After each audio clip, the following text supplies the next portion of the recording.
Yang pertama bahwa Bapak Presiden sudah jelas di dalam arahnya kepada kita yang tergabung di dalam DES, pencegahan dan penanganan tindak pidana korupsi, bahwa penanganan terhadap tindak pidana korupsi harus tegas dan tanpa ragu-ragu. Nah, itu yang sedang kita kerjakan, dan sejak DES ini dibentuk, tadi sebagaimana yang telah disampaikan oleh Pak Jaksa Agung, ada 6,7 triliun rupiah yang sudah bisa diselamatkan. Uangnya ada dan sekarang ada di akun BRI. Khusus hari ini, kami dari DES, Pak Jaksa Agung kan tadi sudah mengumumkan 2 kasus korupsi yang terkait. Pertama, tindak pidana korupsi tata kelola sawit dari tahun 2005 hingga 2024. Itu yang melibatkan ada tambahan 1 tersangka perorangan baru dengan 2 korporasi tersangka baru dengan total kerugian kurang lebih 73,9 triliun kerugian negara yang bisa diselamatkan. Yang kedua, yang terkait dengan tata niaga timah, ada 7 korporasi baru yang tadi telah diumumkan dengan kerugian negara berjumlah kurang lebih 271 triliun rupiah, sehingga kalau di total itu berjumlah kurang lebih 344 triliun rupiah. Ini sebagai wujud komitmen dari pemerintah. Jadi istilah-istilah yang katanya ada yang mengistilahkan kalau penanganan korupsi itu tajam ke bawah, tumpul ke atas. Tunggu saja, kita banyak nanti episode-episode berikutnya yang akan kita umumkan begitu. Ini baru awal ya, baru awal, hasilnya sudah spektakuler.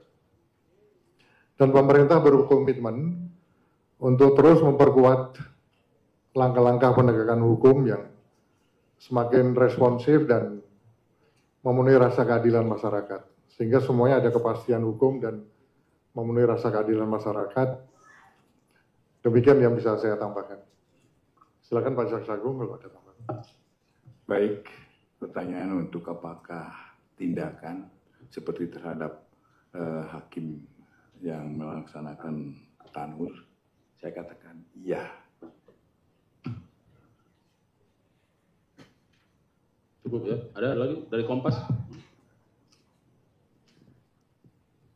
Ya, silakan Kompas. Selamat siang, perkenalkan saya Nanda Aprilia dari Kompas TV. Mau tanya ke Pak Menko dan juga pihak yang bisa menjawab terkait dengan pertanyaan ini. Mau tanya terkait tax amnesty Pak, atau pengampunan pajak. Ini tampaknya bisa menjadi upaya yang bisa menghambat niat ataupun cita-cita Pak Prabowo tentunya untuk pemberantasan korupsi. Nah, yang terbaru dalam pertimbangan kemarin hakim dalam kasus Helena Lim, itu disampaikan bahwa aset-asetnya ini diharuskan dikembalikan. Nah, artinya kan seperti apa untuk pengaturan dari tax amnesty ini, Pak Menko? Kemudian juga terkait dengan wacana soal denda damai koruptor, itu seperti apa Pak? Terima kasih.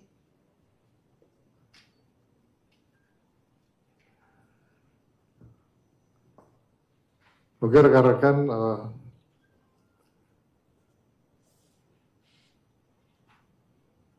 melihat narasi-narasi dari yang pernah didengar yang terkait dengan pemaafan terhadap para koruptor.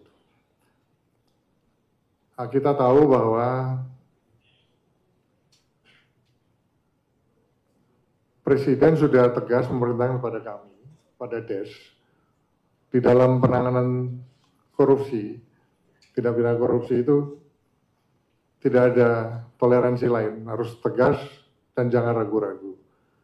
Karena kebocoran negara, baik itu yang terkait dengan pengelolaan anggaran negara maupun aset-aset kekayaan Indonesia yang dilarikan ke luar negeri itu sudah sangat luar biasa besarnya. Nah, ini harus diselamatkan. Harus diselamatkan, harus dikembalikan ke negara, semuanya digunakan sepenuhnya untuk pembangunan nasional dan kesejahteraan masyarakat. Meskipun kita tahu bahwa Bapak Presiden itu mempunyai hak-hak untuk memberikan pengampunan bahwa itu melalui mekanisme gerasi, amnesti, dan abolisi. Namun beliau menyampaikan bahwa tetap prinsipnya hukum harus ditegakkan. Hukum tetap harus dijalankan, pemberantasan korupsi harus dilaksanakan secara tegas dan terukur. Karena ini sangat menentukan program-program prioritas yang beliau canangkan bisa berjalan, termasuk pertumbuhan ekonomi 8%. Ini semuanya tergantung dari penegakan hukum yang dilakukan oleh DES. Jadi DES sebagai ujung tombak, ini memang betul-betul menjadi tumpuan daripada bangsa dan negara ini dalam rangka untuk mengembalikan marwah kita dalam melalui penegakan hukum di bidang tindak pidana korupsi secara tegas dan tanpa ragu-ragu. Saya rasa itu dari saya. Yang terkait dengan teks amnesti tadi ditanyakan, sedang dirumuskan. Kita tahu ada teks amnesti 1 dan 2. Yang ke depan, ini salah satu mekanisme yang memang sedang disiapkan untuk memberi ruang sebagaimana yang telah disampaikan oleh Bapak Presiden, mereka-mereka yang ingin mengembalikan hasil-hasil kekayaan mereka yang ada, baik itu di dalam dan di luar negeri melalui mekanisme tax amnesty. Kita tunggu saja nanti seperti apa rumusannya yang sedang digodok oleh Kemenko Ekonomi dan Kementerian Keuangan. Dan tentunya itu salah satu mekanisme. Tetapi kami, nanti Bapak Presiden, di dalam penegakan hukum tidak ada istilah kata maaf begitu. Karena kami sudah jelas akan melakukan pemberantasan tindak pidana korupsi ini secara tegas dan betul-betul tanpa ragu-ragu.